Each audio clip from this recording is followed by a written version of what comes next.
Hola de nuevo. Estamos aquí en la galera, que más que del misterio es de los horrores, porque este año está dedicada a la pena de muerte en la antigua Roma. En el programa anterior hicimos una introducción sobre el tema de la venganza pública y privada. Te hablé ya de algunas ejecuciones, como la decapitación, el árbol infeliz y la crucifixión. Y hoy toca concluir este especial doble hablando de la crematio, la roca tarpeya y la pena del saco. Así que prepárate porque será un milagro si no acabamos el programa de hoy siendo arrojados desde la roca tarpeya. Comenzamos.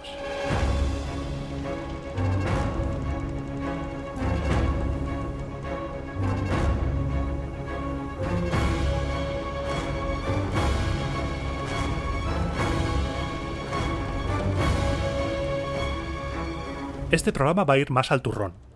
En el anterior hice una introducción que yo creí necesaria sobre el tema de la venganza privada, la venganza pública y demás, pero hoy ya hemos superado todos los preliminares y nos podemos ir directos al asunto que nos trae hoy, que no es otra que las maneras de morir. Esto es como el programa ese de 1000 maneras de morir, pero en versión antigua Roma.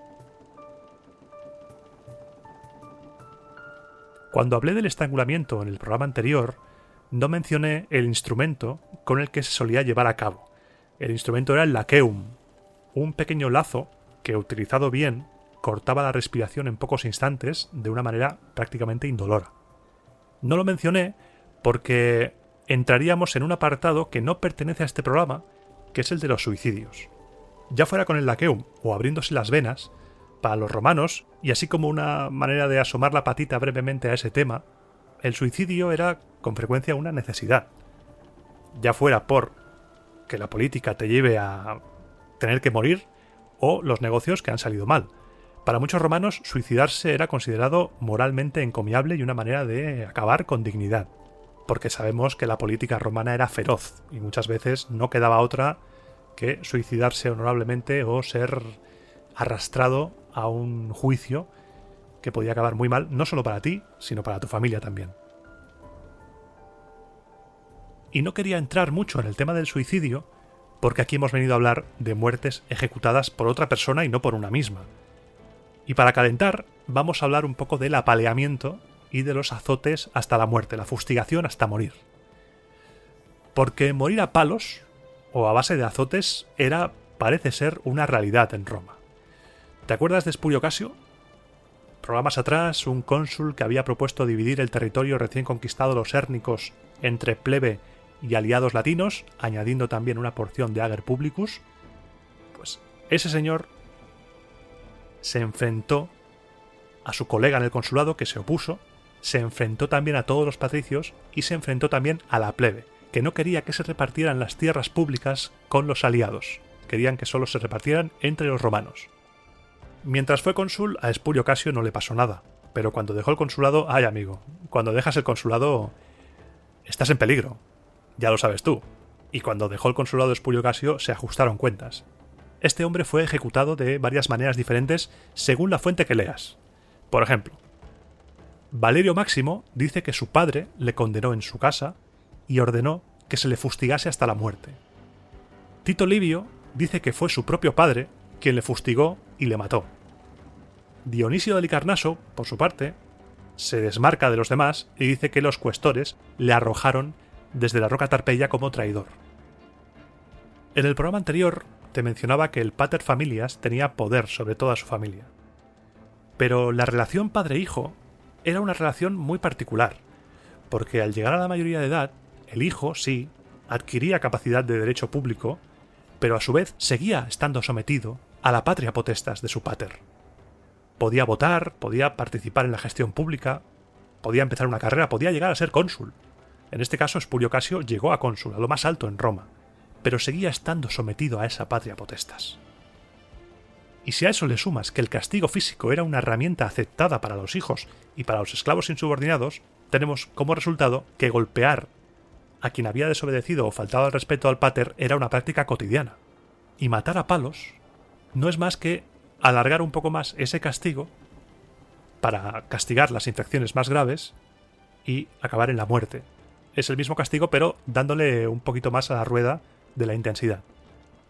Pero no solo podías morir así en el ámbito privado.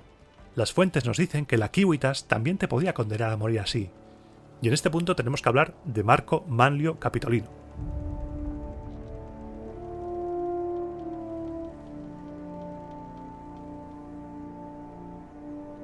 Esta historia sucede en el año 384, muy cerquita de donde estamos ahora mismo en el podcast, así que esto va a ser un poco spoiler.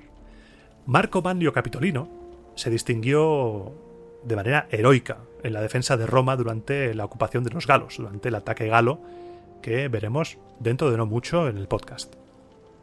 Nos cuentan que la popularidad entre la plebe que tuvo este hombre era tanta que cuando se le arrestó por haber acusado a los patricios de haberse apoderado del oro de los galos, el mismo pueblo, la plebe, le liberó. Capitolino llegó a instigar abiertamente a la plebe para que se alzara en armas contra el patriciado. Pero, se pasó de la raya. Se pasó de intensito. Esto no interesaba a los peces gordos, y cuando hablo de peces gordos, en este caso me refiero a los peces gordos plebeyos. Por supuesto que no interesaba a los patricios, pero a los plebeyos. Los tribunos de la plebe y los tribunos militares, con poder consular, se aliaron y le acusaron ¿de qué? Del delito comodín en estos casos, de intentar restaurar la monarquía. Según Tito Livio, se le arrojó por la roca Tarpeia, pero según Aulo Gelio, haciéndose eco de lo escrito por Cornelio Nepote, se le fustigó hasta la muerte. Entonces, si hacemos caso a estas fuentes, a los traidores también se les golpeaba hasta la muerte. Y no solo los traidores. Los amantes de las vestales que habían hecho dejación de su voto de castidad también recibían este castigo. Se cuenta que en el Atrio de la Libertad había una ley, un texto destruido durante el ataque galo del 390, que decía que esos amantes muriesen desnudos, con la furca al cuello como los esclavos y fustigados hasta la muerte en el comicio. El castigo era llevado a cabo por el Pontifex Maximus, una figura que en este caso, y según algunos autores, lo que hacía era llevar a cabo con esa muerte un ritual de expiación de un prodigium, un acontecimiento que iba a desatar la ira divina. El delito cometido por las vestales en este caso y sus amantes era un delito religioso. El comportamiento del reo había puesto en peligro la Civitas, había puesto en peligro la Pax Deorum, y había que repararlo de alguna manera. Nos puede sorprender la manera de reparar esta alteración de la Pax Deorum, pero no nos puede sorprender el hecho en sí de que se necesite reparar esto. Hace no mucho tiempo hubo una polémica por un vídeo grabado en la Catedral Primada de Toledo, de Zetangana, en el cual pues había un contenido un poco así subido de tono, y lo que se hizo fue convocar a un rezo del Rosario para hacer un acto de reparación con ese rezo para restaurar la santidad de ese lugar. Es lo mismo, pero llevado a cabo de diferentes maneras. Hoy en día este tipo de prodigium, los prodigia, lo tenemos como algo positivo. Cuando alguien es un prodigio es que lo tenemos como que lo hace muy bien. Es un prodigio cantando, es un prodigio con el balón, es un prodigio durmiendo, duerme que no veas. Pero para los romanos, los prodigia eran todo lo contrario. Los prodigia debían ser eliminados. Por ejemplo, los hermafroditas y los recién nacidos con rasgos monstruosos eran prodigia y eran eliminados sin dudarlo ni siquiera un momento. Se les ahogaba en las aguas del mar o de los ríos en el transcurso de solemnes ceremonias. Y si seguimos en el mundo de lo mágico, leemos en Plinio que las 12 tablas establecían que a quien hubiese atentado durante la noche contra la cosecha de otro, se le diese muerte suspendido a Ceres. Se castigaba con la muerte a quien se llevase a su propio campo las mieses ya recolectadas por el vecino, pero para referirse a ese desplazamiento utiliza el verbo pelexere o peliquere. Si buscas en un diccionario el verbo peliquio, yo por ejemplo lo he buscado en el box que tengo, significa lo siguiente: atraer insidiosamente, con halagos, seducir, engañar con zalamerías, engatusar. Este verbo no habla de que uno coge con las manos los productos del campo del vecino y se los lleva a su casa. Habla de algo diferente. Habla de magia. Habla de un encantamiento realizado con el fin de robarle las mieses al vecino. En el momento de escribirse esa regla, que nos dice Plinio, los romanos creían que existían palabras y ritos que eran capaces de producir un determinado defecto, en este caso, robarle las mieses al vecino. Recuerda, por un momento, la entrevista con Gonzalo Fontana el Boj. Los romanos creían en encantamientos, en sortilegios, creían en estas cosas. Y para apoyar esta teoría y que no pienses que es una chagadura, Servio, cuando habla de la norma de Zemviral, dice que pelicere significa desplazar las mieses con artes mágicas. Y te diré más, en Plinio podemos leer un proceso en el que se juzga un caso de un acusado por esto mismo. Leemos la historia de un tal Furio Cremiso que fue acusado de comportamiento criminal calificado con el verbo pelicere. Y el texto dice así: Furio Cremiso, un liberto, sacaba de su pequeño campo más frutos de los que todos sus vecinos sacaban de propiedades mucho más grandes.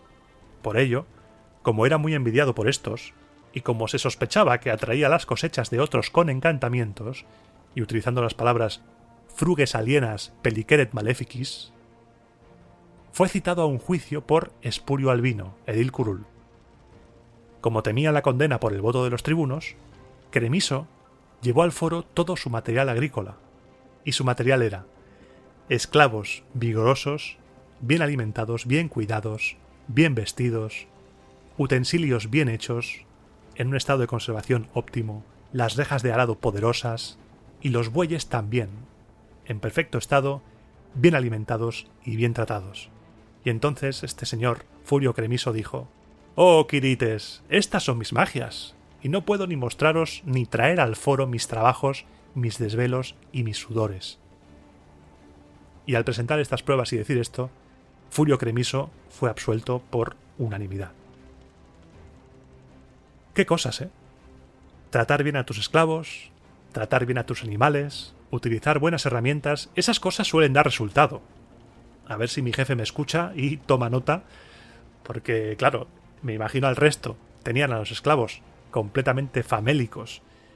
Los bueyes también, eso sería un desastre. Y Furio, que era más avispado, pensaría: oye, si les doy de comer, si los cuido bien, van a trabajar mejor. Pues adelante, van a rendir más, van a producir más, y esto es beneficio para mí. Lo que nos puede llegar un poco a descolocar es la referencia a Ceres. ¿Por qué la referencia a Ceres? Porque Ceres es la diosa de la fertilidad. A Ceres correspondía la ofrenda de las primicias en el momento de la cosecha. Es por ello que atentar contra las cosechas es atentar contra Ceres. Robando las cosechas del vecino, privabas a Ceres de esas ofrendas, y para aplacar su ira, era necesario que la muerte del culpable le estuviese dedicada a Ceres. La pena para quien hubiera robado o dañado con medios mágicos la cosecha de otro era morir bajo los golpes de las Virgae, azotado hasta la muerte. Y parece ser que era la misma suerte que corrían aquellos que aplicaban magia contra otras personas. La flagelación era algo religioso. En las Lupercales, por ejemplo, los lupercos iban bailando y azotando juguetonamente por ahí. Por ejemplo, se creía que era para las mujeres un acto de buen augurio para la fertilidad. Pero no todos los delitos religiosos se castigaron de esa manera. Se podían expiar delitos de muchas maneras más, y entre ellos estaba la pira. El quemar vivo a alguien, la vivicombustión, que se trata de una ejecución capital antiquísima. Ya la encontramos en las 12 tablas. Las 12 tablas establecían que quien incendiase un edificio a propósito, dolosamente, así como el silo de grano a él anexo, tenía que ser atado, fustigado y quemado vivo. Este es el único delito que las 12 tablas castigan con la pira. Y aquí volvemos a ver la referencia a Ceres, la referencia al grano. Se consideraba un delito religioso, y la pena era una expiación de un daño que había perturbado la Pax Deorum. Porque, como te he dicho antes, esto, incendiar el silo de grano, privaba a Ceres de las primicias, de esa ofrenda. Y para establecer una relación entre Ceres y el fuego, tenemos que irnos a un rito que se celebraba cada 19 de abril durante las fiestas en honor a Ceres, las Ceralia, o si lo leemos en latín, las Queralia. En el Circo Máximo tenía lugar una carrera de zorros, a cuya cola se ataba paja ardiendo. Para los campesinos, los zorros eran animales peligrosos para sus cosechas. Eran bestias maléficas para ellos, y para Ceres también, por extensión. Esa carrera era un encantamiento, igual que la cremación viva de una persona. No sería descabellado pensar que quien había hecho daño a Ceres era sacrificado en el transcurso de un rito que representaba la acción que había ofendido a la diosa. Has quemado el silo de grano, te vamos a quemar. Este simbolismo va a estar presente en gran parte de las ejecuciones romanas, y te estoy haciendo una introducción porque después, cuando te hable de la pena del saco, va a ser un poco... Madre mía, ¿dónde estoy? Son ritos que se pierden en los albores del tiempo. Ha pasado mucho tiempo, ha pasado muchos siglos, y es imposible saber el sentido de las cosas a veces. No podemos tener respuestas para todo.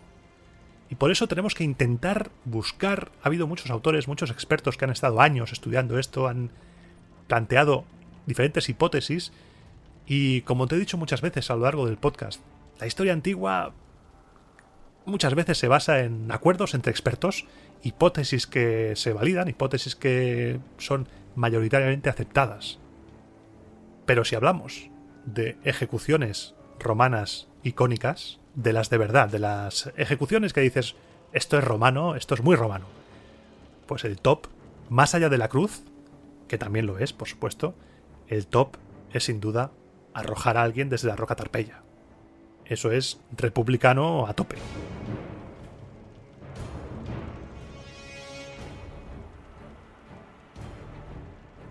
Pero tampoco es un invento romano.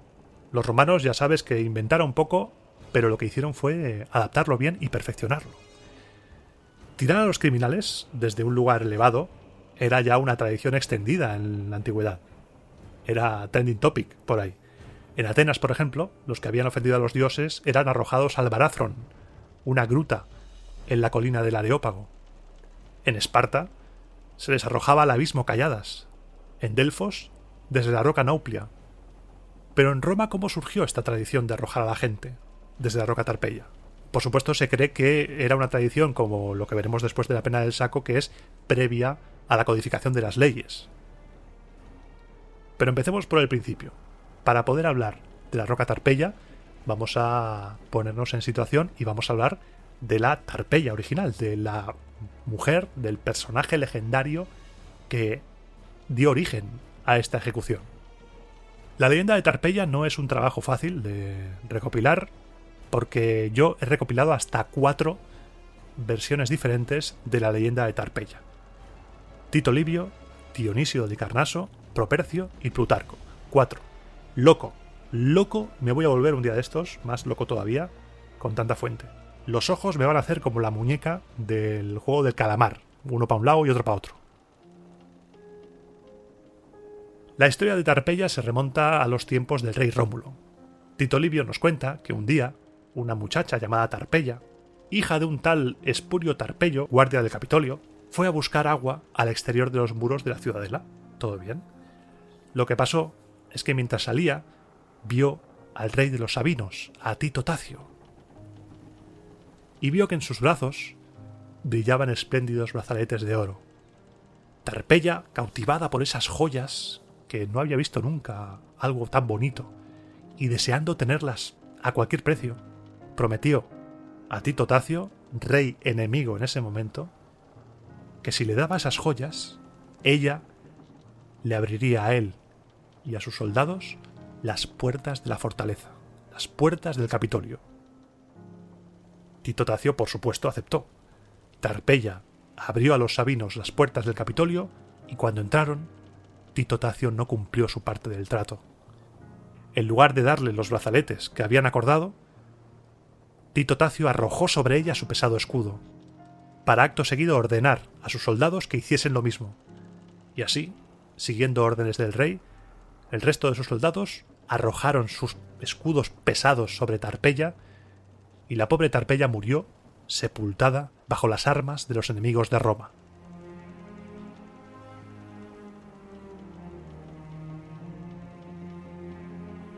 Esta versión de Tito Livio recoge lo que dicen Fabio Pictor y Cincio Alimento, pero Dionisio de Halicarnaso dice que no se fía un pelo.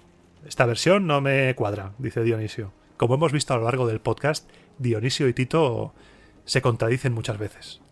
Dionisio no se lo creía porque, según él, los romanos habían honrado el lugar donde fue asesinada la señora esta Tarpeia, y las vestales depositaban ofrendas. ¿Por qué?, se preguntaba Dionisio, ¿por qué honrar a una traidora? Según él, la versión que le encajaba más es que Tarpeia le pidiera al rey lo que llevaba en el brazo izquierdo, su escudo, y así entraron los soldados sabinos sin protecciones y pudieron ser sorprendidos por los soldados de Rómulo, que habían sido avisados por un mensajero. Pero en esta versión, el mensajero a su vez traiciona a los romanos, se chiva de los planes de Tarpeia a Tito Tacio, y este, como represalia, ordena a sus soldados que sepulten a Tarpeia bajo los escudos. Son dos versiones claramente contrapuestas. La de Dionisio es un poco fantasía, es un poco locura también, de la triple casi traición. No la pone como traidora, en cambio la de Tito sí. Luego tenemos la versión de Propercio, al que le da igual todo eso, y dice que lo que pasó es que Tarpeia se enamoró de Tito Tacio, que según dice era rubio, con ojos azules, era, vamos, un pibonator de la época, y traicionó a Roma por amor y no por codicia. Y si no tuviéramos ya suficiente lío con estos tres, vamos a meter otro más. Metemos en la coctelera también a Plutarco, otro al que no le gustaba ni nada los saraos.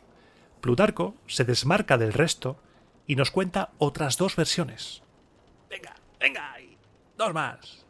En una de ellas, haciéndose eco del historiador griego Antígono, dice que Tarpeia no era romana, sino hija de Tito Tacio, esposa además de Rómulo, toma ya, y que traicionó a los sabinos, sin duda, inducida por su marido. Así, la muerte de Tarpeia sería un castigo infligido por su padre, Tito Tacio. La otra versión que dice es que Tarpeia no vivió en tiempos de Rómulo, sino que vivió en tiempos de la guerra contra los galos, en el 390, cosa que parece demasiado loca y se descarta. Pero siempre partimos de la base de que Tarpeia es un personaje legendario. Así que discutir sobre qué versión es la verdadera es algo totalmente inútil y superfluo. O sea, no. Es un personaje de ficción, es un personaje legendario. Hay muchas versiones, y ninguna es la verdadera. ¿Por qué? Porque no existe. Lo que tenemos que intentar es descubrir, cosa que va a ser harto complicado, por no decir imposible, cómo Tarpeia se convirtió en sinónimo de ejecución de traidores.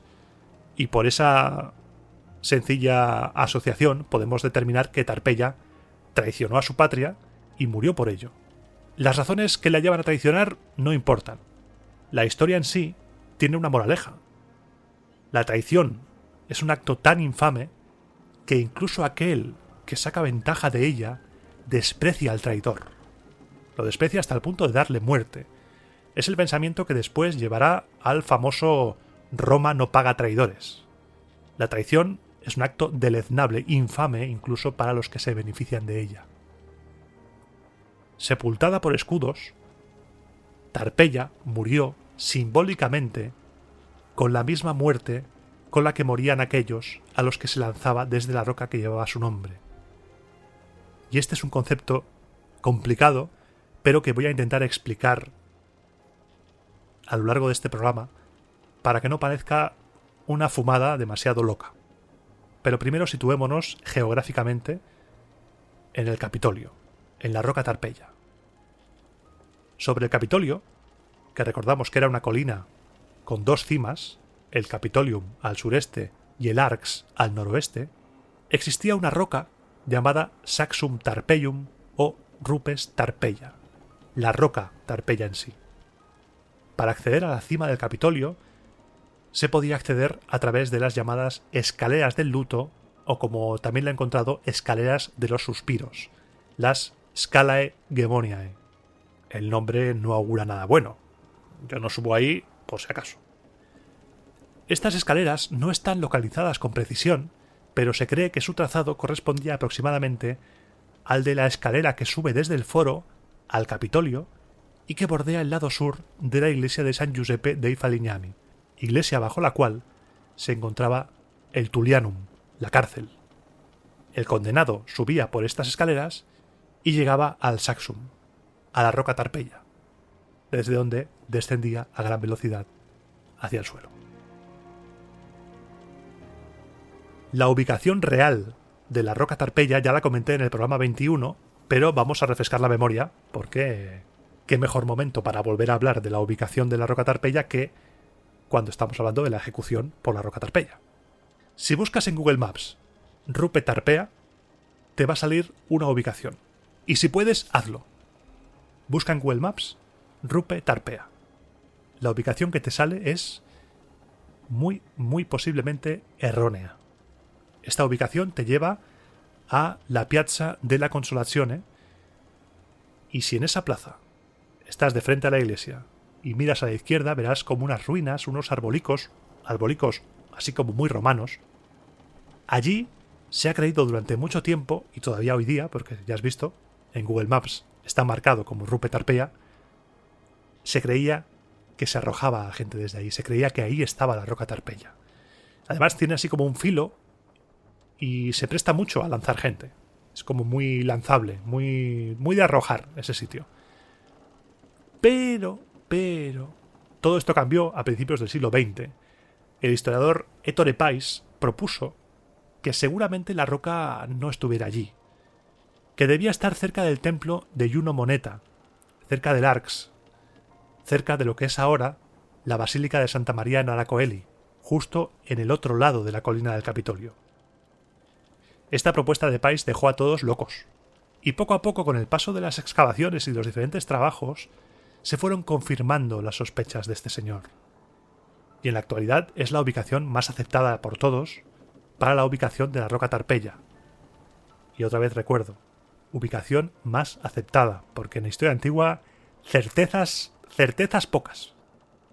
Si buscas en Google la iglesia que te he mencionado antes de San Giuseppe dei Falegnami, tiene más sentido que las Gemoniae te llevaran desde allí hasta donde está la Basílica de Santa María in Ara Coeli, en la parte norte de la colina.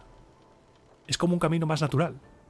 Y desde allí, subiendo las escaleras, la cima, la roca Tarpeya, era la última parada de la línea de la traición. El primer traidor que estuvo a puntito estuvo de catarla, fue Coriolano, pero se salvó, tal y como vimos en su programa. Los tribunos de la plebe le condenaron a ser arrojado desde la roca por haber atentado contra los derechos conquistados por la plebe. La lista de gente ilustre que fue arrojada desde la roca es larguísima. Según algunas fuentes, por ejemplo, Espurio Casio también fue arrojado desde la roca. Luego, en el 384, Manlio Capitolino también fue arrojado, acusado de haber intentado instaurar la tiranía. En el 214 se arrojaron, según Tito Livio, a 370 desertores. Y si quieres más, mi amigo Jesús Sánchez Alguacil ha recopilado en varios hilos algunas historias de personajes ilustres que corrieron la suerte de ser lanzados desde esta roca. Si buscas en Twitter el hashtag ejecutados en la roca, te aparecerán varios hilos con historias muy interesantes. Porque la lista se podía alargar. Te remito a ese hilo porque ahí encontrarás más historias, y porque en este programa lo que nos interesa, más allá de esas historias de la gente que fue lanzada, y gente que por supuesto pasarán por este programa, lo que nos interesa es la ejecución en sí. ¿Cómo sabemos que la roca Tarpeya fue utilizada realmente como lugar para ejecutar a los traidores? ¿Cómo? Es una pregunta que cuando estoy haciendo el podcast, los diferentes programas, me repito habitualmente. ¿Cómo sabes esto? ¿Cómo sabemos esto? ¿De dónde viene esto?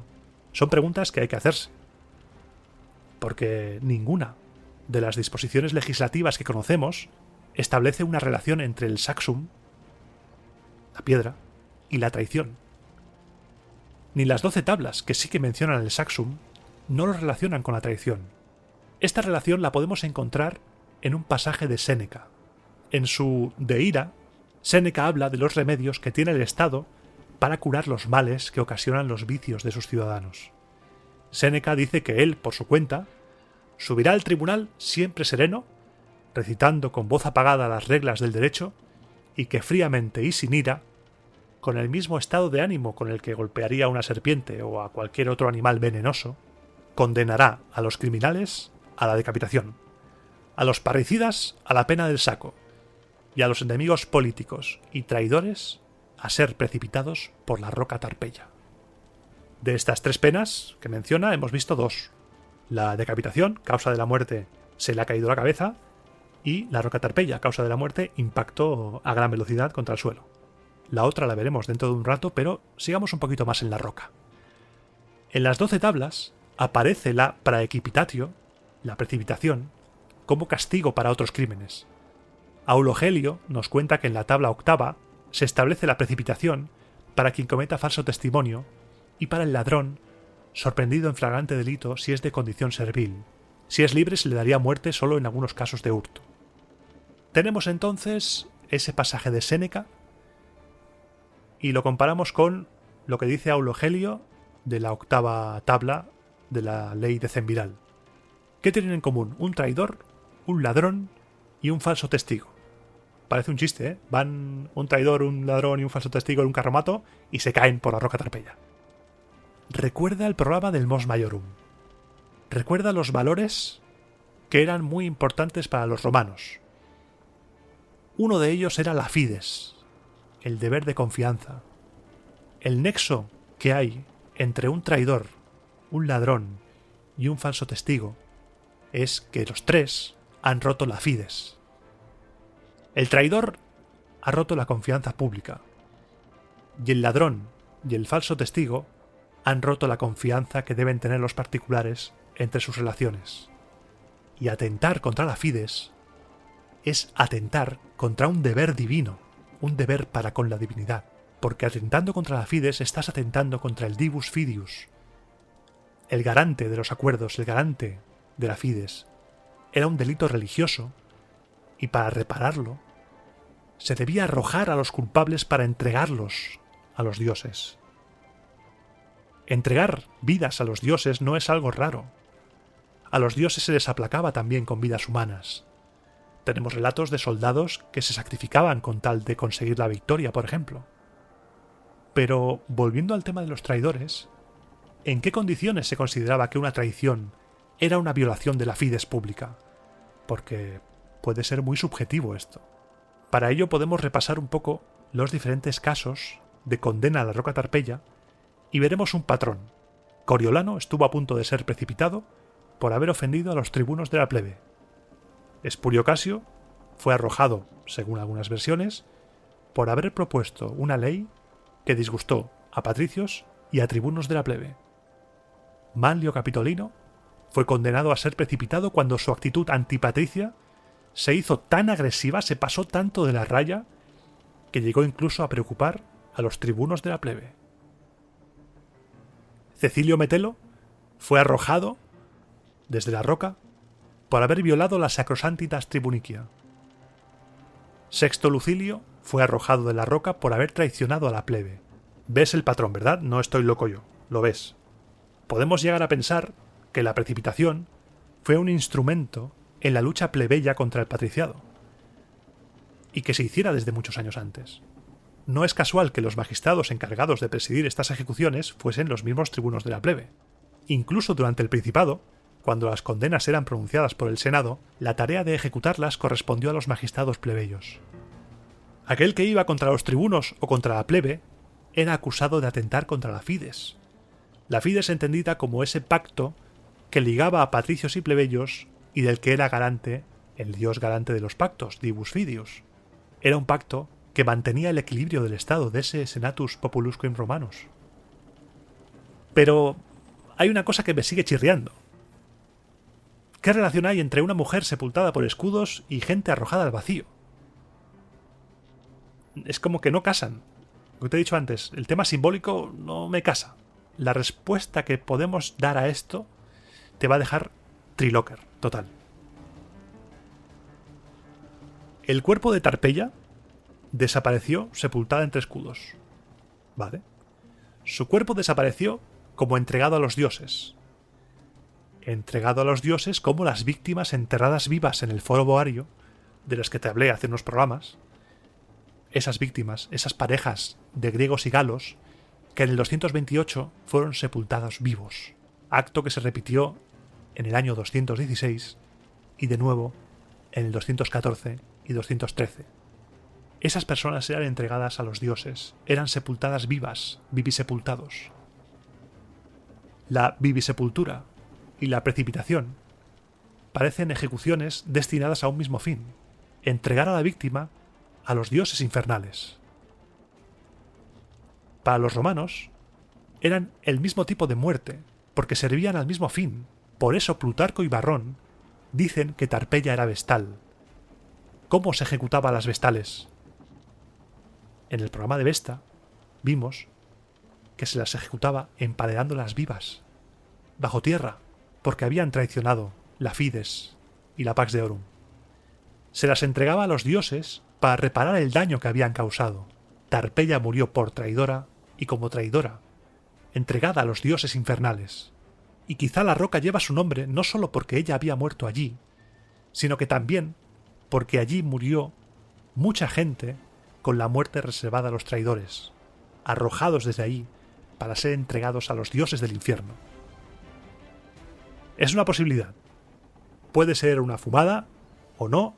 Yo esto lo he leído en un libro de Eva Cantarella. Puede ser una auténtica fumada, pero es muy interesante. Ya te digo, después de tantos años, saber estas cosas a ciencia cierta es muy complicado, es imposible prácticamente. Lo único que podemos hacer es intentar unir puntitos mientras vamos poco a poco dibujando una figura que nos acerque un poco a la respuesta que queremos.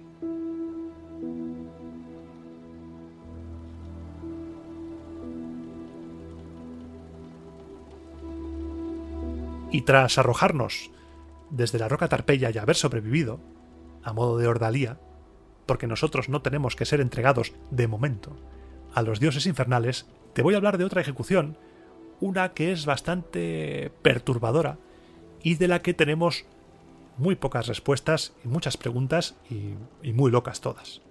Es la pena del saco, la llamada Poena Culei.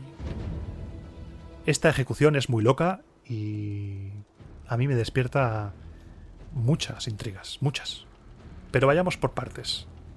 El culeus era un saco de cuero, estanco, con una abertura, destinado a conservar o a transportar productos alimenticios. Y el culeus era lo que les esperaba a los parricidas. Parricidas que en un primer momento eran solamente los asesinos de padres, para después ampliarse a todo aquel que matara a un familiar, a un pariente. La pena del saco la tenemos descrita por un señor llamado Herenio Modestino, un jurista romano del siglo III, ¿A quién no le va a gustar?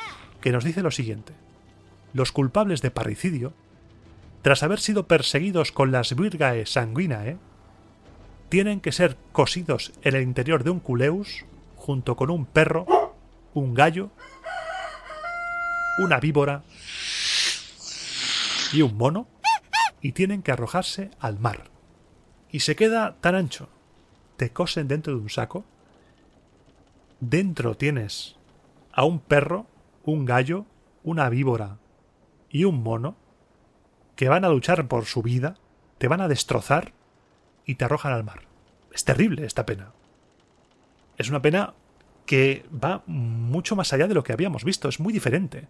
Sí, la crucifixión es un suplicio horrible, doloroso, sí. Pero que te cosan dentro de un saco con un gallo, un perro, una víbora y un mono, eso ya es demasiado para mi cabeza. La costumbre de encerrar a criminales o a cadáveres de criminales en un contenedor no era raro en la antigüedad. En Polibio y en Plutarco leemos pasajes en los que aparecen cadáveres colgados de un palo tras habérseles encerrado en un odre de piel. No era raro eso. De nuevo, no inventaron nada los romanos. La novedad romana y lo que hace a la pena culei, una ejecución que no tiene comparación en el mundo antiguo, a menos que sepamos, es la inclusión de estos 4 animales.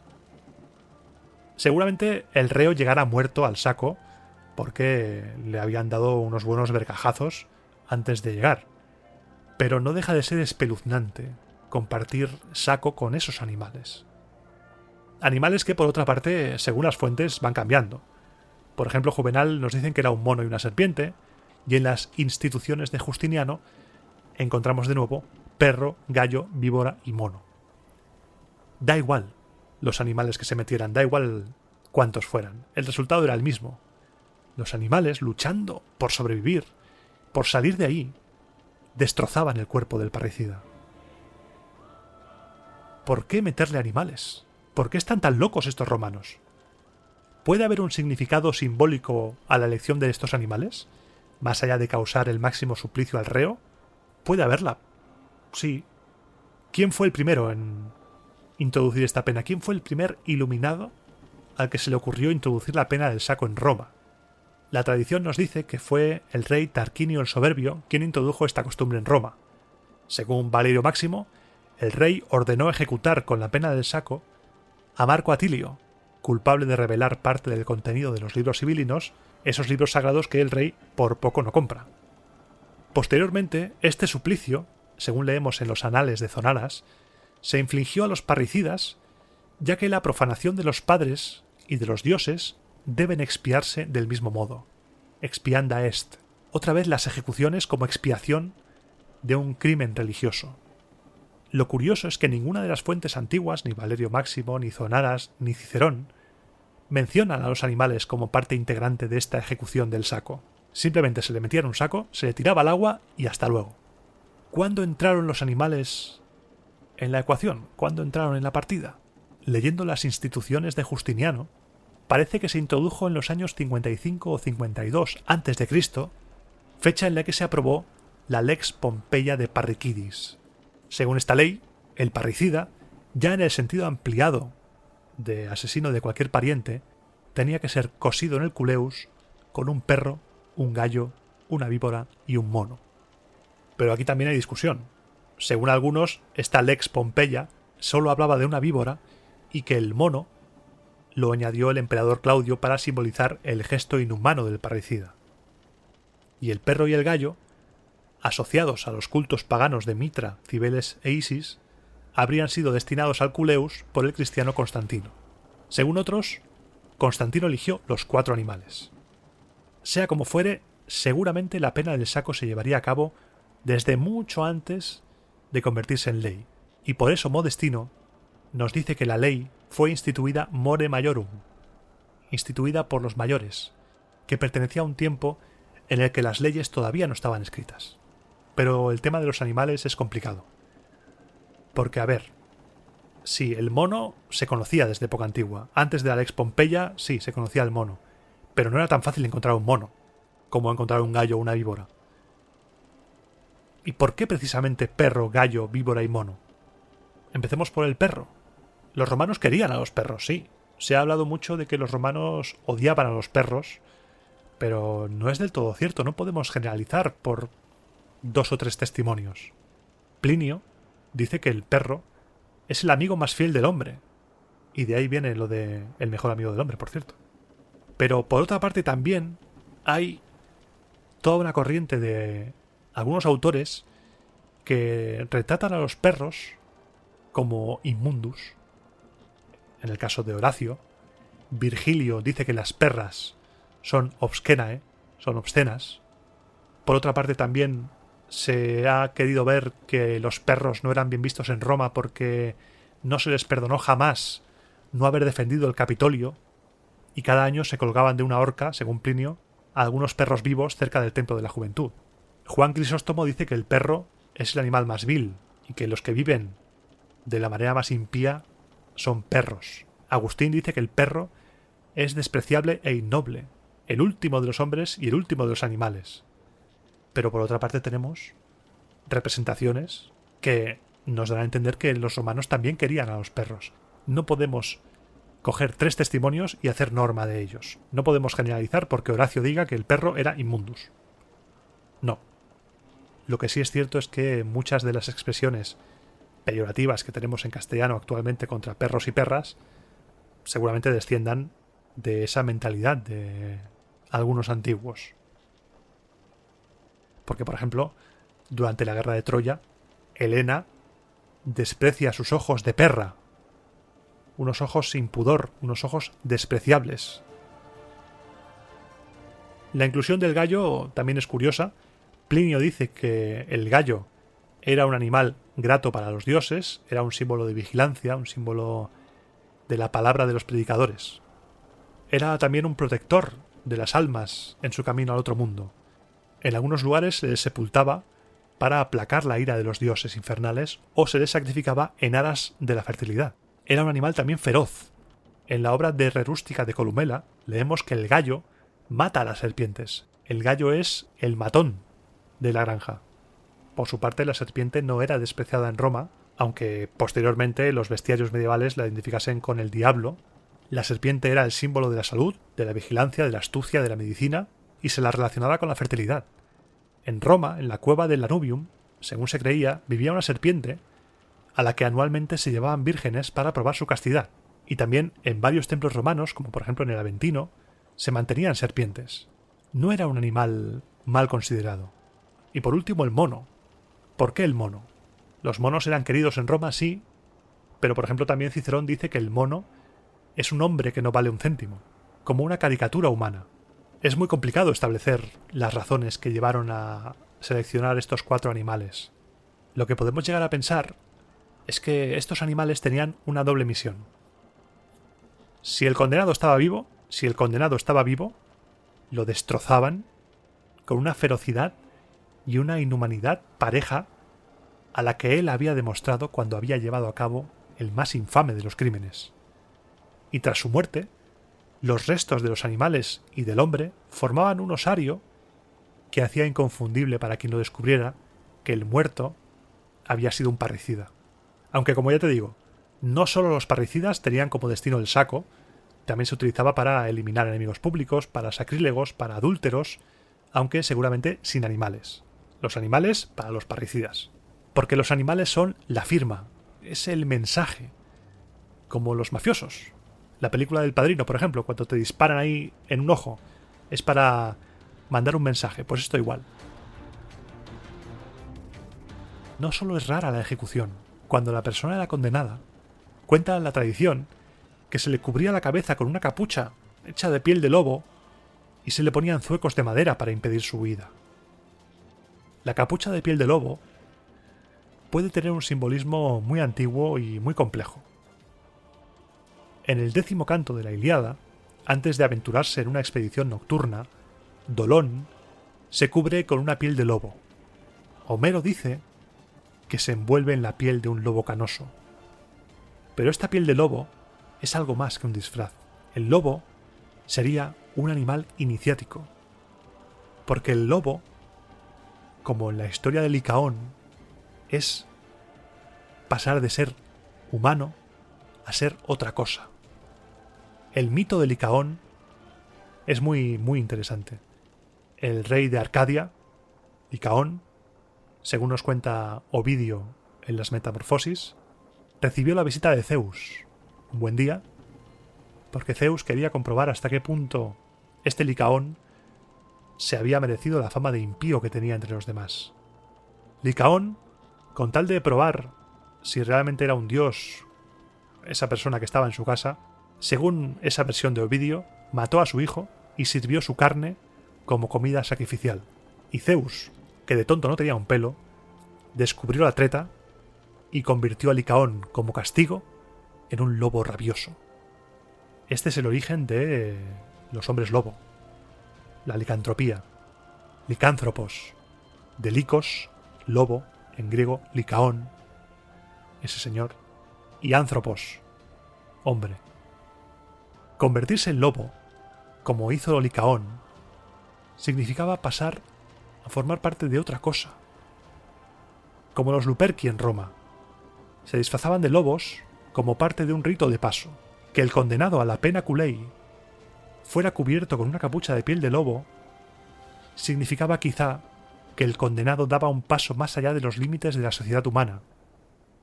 Se castigaba al parricida eliminándolo de entre los seres humanos, y de ahí quizá los animales.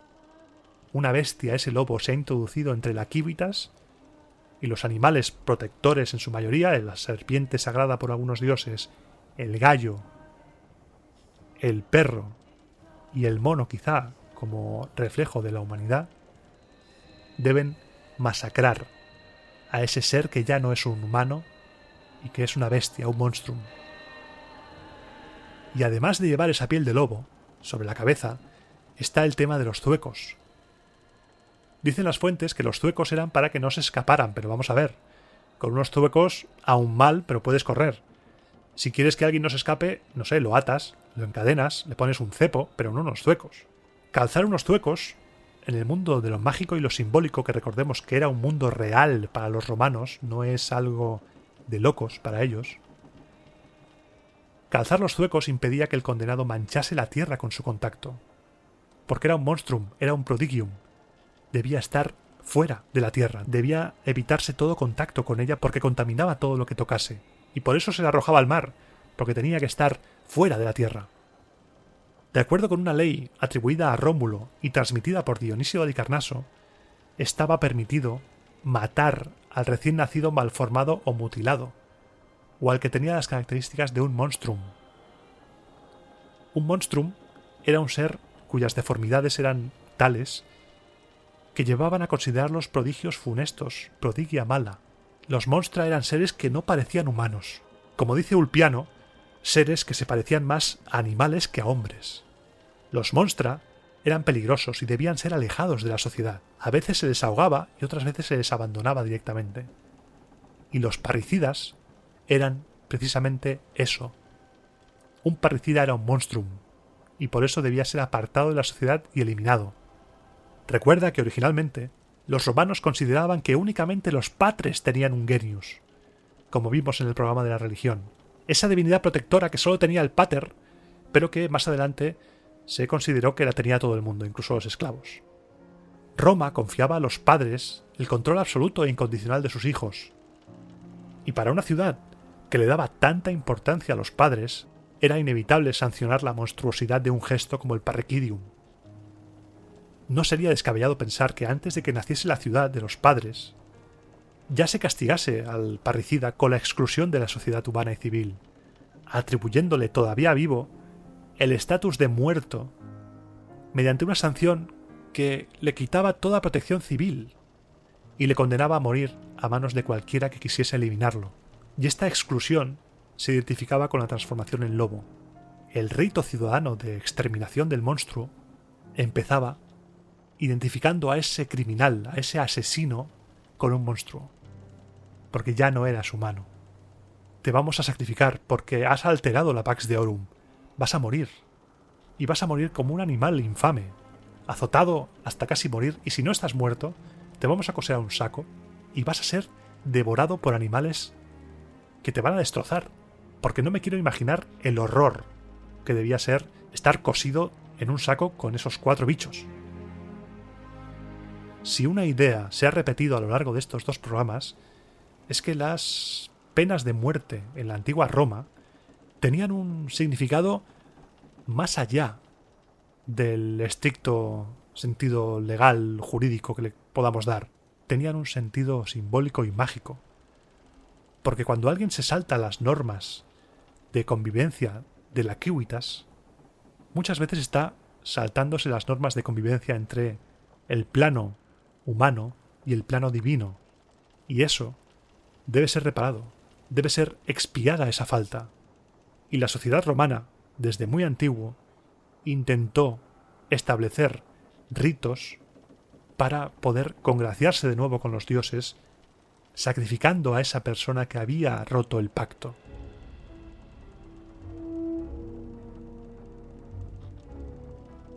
Y tras hablar de la locura de la pena del saco, la galera del misterio zarpa de nuevo y se va al inframundo para volver el año que viene. ¿Quién sabe lo que nos traerá la galera del misterio el año que viene?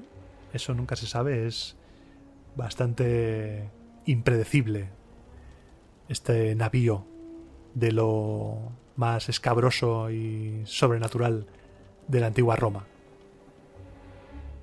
Ah, y por cierto, no intentes bajar. No puedes bajar. Te vienes al inframundo conmigo.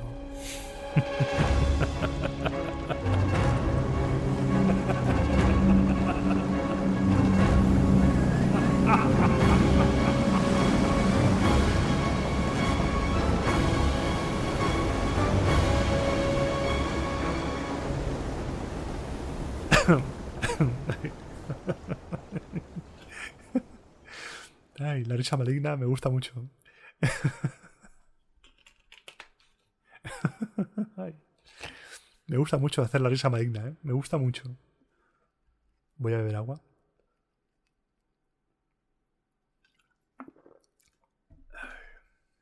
Pues aquí los tienes, 2 programas sobre las penas de muerte en la antigua Roma.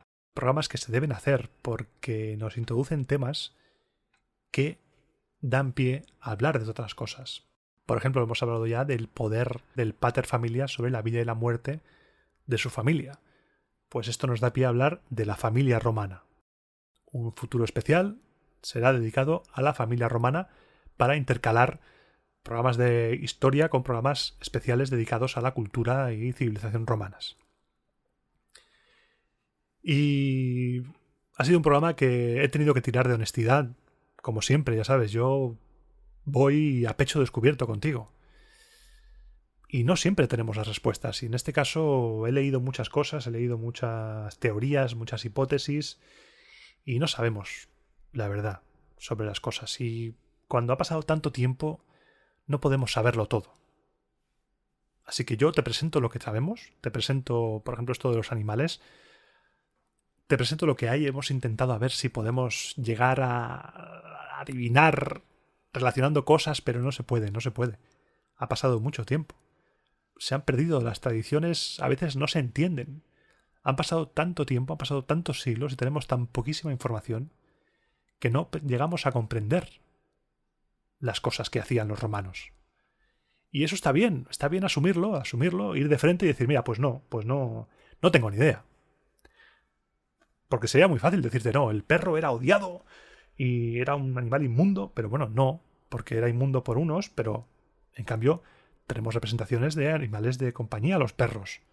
O como el mono con Cicerón. Cicerón dice que es una caricatura del hombre, pero el mono también era un animal de compañía de lujo. No podemos generalizar en una civilización porque una o 2 fuentes o 3 no son una civilización. Nos pueden llegar a dar pistas, como por ejemplo lo de Séneca, que nos habla de la roca Tarpeya para los traidores y el saco para los parricidas. Bien, puede darnos una pista, pero no nos da el origen, no nos da las razones, los motivos por los cuales se hacía eso. Es posible que Constantino metiera en el saco esos animales y tuvieran algún significado religioso. Puede ser, quizá, no lo sé. Porque el tema del parricidio, matar a un pariente, matar a tu padre al principio, matar a un pariente después, es un crimen bastante fuerte aún a día de hoy. Pues imagínate en una sociedad que tenía a la familia como lo más importante de todo. Si tiramos del hilo por ahí, podemos llegar a entender un poco más por qué a un parricida se le condenaba a algo tan horrible. Pero bueno, horrible también era la crucifixión. Diferente horribilidad. Bueno, si tenías suerte y llegabas al saco muerto, ok. Pero si no, entre crucificarme y el saco con los animales destrozándome la cara, no sé yo con cuál me quedo, ¿eh? Quizá lo de los animales es más rápido. Pero no he querido recrearlo como si lo hice con la crucifixión, con los clavos y tal. Lo intenté a la hora de editarlo, pero dije, esto es demasiado. Esto queda muy hardcore. No. Me alejo de eso. Me alejo. Y poco más ya que añadir. Me voy a ir despidiendo, no sin antes recordarte un par de cosas. Una, las vías de contacto. Puedes escribirme de varias maneras. Puedes escribirme un mensaje aquí abajo, un comentario en el audio. Puedes enviarme un mail a romaeternapodcast@gmail.com. Me puedes encontrar en redes sociales y escribirme por ahí también. Twitter, @RomaEternaFM, o bien Instagram, RomaEternaPodcast. Ahí, para ponerte en contacto conmigo, yo encantado de leerte, encantado de contestar. Me encanta cuando alguien me escribe. A veces es que recibo mails que es que no me gusta pluralizar, porque cuando grabo y hablo, yo te hablo a ti, a un singular, no estoy hablando a una audiencia. Pero en este caso sí que tengo que pluralizar. Y la verdad es que todo el mundo que me escucha es que sois la hostia. A veces recibo mails que me quedo horas con una sonrisa. A veces se me han saltado las lágrimas y todo, porque yo ya sabes que soy un poco flamenca, un poco pantojer y soy de lágrima fácil. Yo todo tiarrón del norte, pero soy de lágrima fácil. Y muchas gracias, sois lo mejor del mundo. O sea, y volviendo al singular, tú eres lo mejor del mundo y espero que te vaya bien. Y te recuerdo antes de nada, antes de despedirme, que la República vuelve y volveremos a la rotación habitual. 2, 1, 2, 1. 2 de historia, 1 de sociedad. Porque ahora hice 4 seguidos de República para intentar sacarnos la espinita del verano, de todos los dioses, y con el ánimo de avanzar también, para ir avanzando, porque estamos en un punto, oye, está la cosa en la República ahora mismo emocionante. Emocionante no, lo siguiente. El siguiente programa, intentaré que sea el fin de la guerra de Belles. Belles ya caput, te lo digo ya de entrada spoiler, Belles game over, se va, el último baile no acabó muy bien para Belles. Y después vienen los galos. Los galos, Breno, vienen dando cañita y hablaremos de la historia del Vae Victis, ay, de los vencidos. Manlio Capitolino, Furio Camilo. Ese momento, el 390, es algo espectacular. Es uno de los momentos más top de la historia romana y de los que más marcarán la historia romana. Y también nos preguntaremos si realmente pasó lo que dicen que pasó. Porque voy a intentar contraponer las fuentes a evidencias. Que puede que haya o puede que no haya. Ahí ya no te hago spoiler porque así lo escuchas. Pero antes de irme más por las ramas, que yo ya sabes que me voy muy rápido, te recuerdo que si no te has suscrito ya, que lo hagas, que es gratis. Roma Eterna es gratis. Y es posible que ahora ya hayas pasado esto, no lo estés escuchando y te hayas ido a la parte del final a ver si he grabado algo. Pero si no te has suscrito es gratis, te lo recuerdo. ¿Y la suscripción qué te da? Pues te da que te puedas enterar de todo. Si subo algo a la comunidad, si subo un programa, te notificará. Es gratis, pero si quieres apoyar económicamente el podcast, puedes hacerlo vía iVoox, con el botoncito azul de apoyar desde 1,49 € al mes, o bien puedes invitarme a un chupito de garum, a un café en la plataforma Ko-fi, de la cual te dejo un enlace en la descripción. Y ahora sí, espero no haberme dejado nada que comentar. Y sin más, me despido. Es un honor, como siempre, que me escuches, un auténtico placer estar ahí contigo.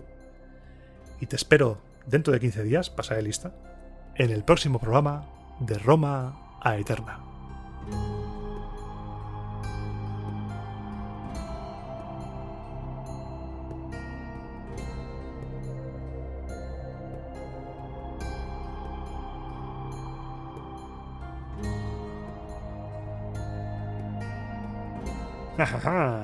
Has tirado hacia adelante para ver si había escena postcréditos, ¿eh?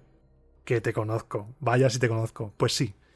Hay escena postcréditos. La eliminé del podcast, pero la voy a dejar aquí. La escena está medio. No está completa, está esbozada. La escena en la que intento recrear la pena del saco. Una pena horrible. Horrible. Imagina por un momento que eres esa persona condenada a muerte, ese parricida, y después de pasar por el rito de la capucha, los zuecos, ser azotado, estar al borde de la muerte pero vivo. Imagínate que llegas vivo al saco.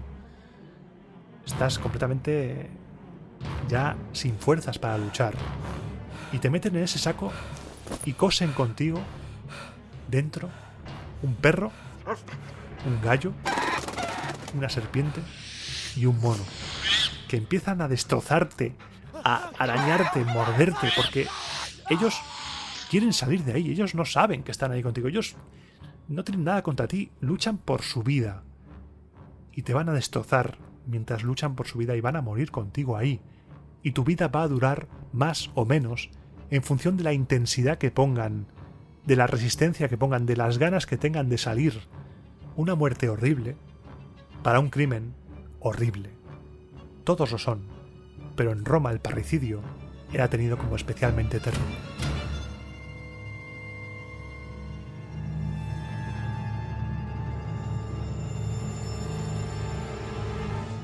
Pena Culey o Pena Jumanji. Le llamaron Pena Culey porque Jumanji no estaba inventado. No, este chiste no lo pongo. Soy el Iván que está editando. Pues sí, al final lo he puesto.